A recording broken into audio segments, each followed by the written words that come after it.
Hello. तो सभी लोगों को नमस्कार। कैसे हैं आप सब लोग? आशा करती हूँ सब बढ़िया होंगे। तो हम भी बढ़िया हैं भैया। आज की व्लॉग की शुरुआत हो रही है तो मेरी दिन में से। तो दिन में काम करके थोड़ा ऊपर मल्ला घर तक गई तो वहाँ पे दीदी लोग काट रहे थे जौ। अब खेती भी होने लग गई है, जौ लगभग हो ही गए हैं, जौ काटने लग गए थे। तो थोड़ी देर मैंने सोचा दीदी लोगों के साथ मैं भी लग देती हूँ। तो थोड़ी देर उनके साथ मैं लगी जौ काटने के लिए। तो यहाँ पे कायरू बना रही थी मेरी वीडियो। और आज था अष्टमी का दिन, यानी 8वां नवरात्रि का दिन।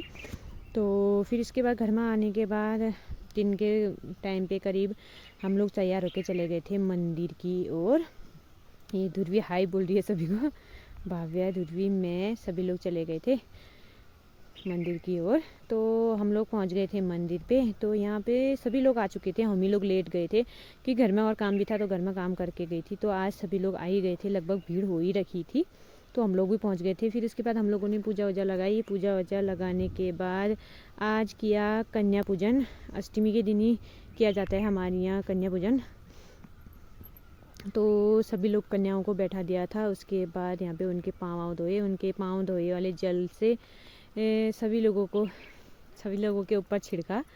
शुद्ध होता है बोलते हैं। और बाद भी देखो ना, क्या अजीब की बात हुई एक हिसाब से। कन्या बोलते हैं, वैसे कन्या होने के लिए सभी लोग दुखी होते हैं, कोई खुशी नहीं होता है। हर कोई नाराज़ होता है कि लड़की हो गई, इसकी ये हो गई। और नवरात्रि में हो ना हो पक्का लड़कियां ढूंढ के लाते हैं, ढूंढ के लड़कियां लाते हैं कन्या पूजन करने के लिए। क्योंकि उस टाइम पे इनको कन्या बहुत ऐसा लगता है कन्या में हमारी देवी बसती है, बोलते हैं ये है वो है वगैरह, बहुत सारी बातें बोलते हैं। लेकिन जब वही कन्या पैदा होती है तो उसमें सब कोई खुश नहीं होता है, सभी लोग नाराज़ होते हैं। तो ये सभी लोगों को पता भी होगा। और आज देखो उन्हीं कन्याओं की पूजा भी की जा रही है यहाँ पे। तो उन्हीं कन्याओं का आज देवियों का रूप माना जाता है।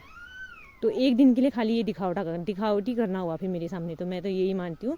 तो लगभग दिखावटी तो हुआ, फिर पहले खुशी जब होती है तो ऐसा कहते हैं। और उसके बाद जब कन्या पूजन के टाइम पे तो कन्या इनके लिए देवी के समान हो जाती है। तो ये बात सबको कैसी लगी वो बताना, क्योंकि हर किसी की सोच अलग अलग होती है। तो मैं तो यही मानती हूँ भाई। तो इसके बाद कन्या पूजन हो गया था, कन्याओं को खाना खिला लिया था। तो उसके बाद फिर हम लोग सब लोग बैठ गए थे खाना खाने के लिए। बैठ गए थे। तो यहाँ पे हमारे यहाँ ऐसे खाना देते हैं, साथ में बैठ के सभी लोग एक साथ खाते हैं। फिर उसके बाद शाम के टाइम पे मौसम होने लग गया था ख़राब। फिर उसके बाद हम लोग आ गए थे फटाफट से घर की ओर। और इतनी ठीक हम लोग घर की पे पहुँच ही रखे थे और इतनी तेज़ की बारिश हो गई ना, क्या बताऊँ। आजकल के मौसम का भी कुछ भरोसा नहीं रहता है, कब आ जाए। और अब भी अच्छा मौसम था, दिन में इतनी तेज़ धूप थी, गर्मी हो रही थी। और अब भी देखो इतनी तेज़ बारिश आ गई है अचानक से। तो मौसम का भी क्या कहना ना, ऐसा ही है। फिर उसके बाद शाम के टाइम पे मैंने बनाई गर्मा गर्म चाय। तो हम लोगों ने चाय पिया, क्योंकि शाम का टाइम बारिश हो गई थी तो ठंडा हो गया, तो चाय पीना तो बनता है भाई। तो इसके बाद फटाफट से मैंने आज चाय पी। और आज पी हम लोगों ने मिश्री वाली चाय, गुड़ की वाली चाय नहीं बनाई मैंने आज। तो आज का व्लॉग मेरा यहीं पे समाप्त होता है। Bye bye.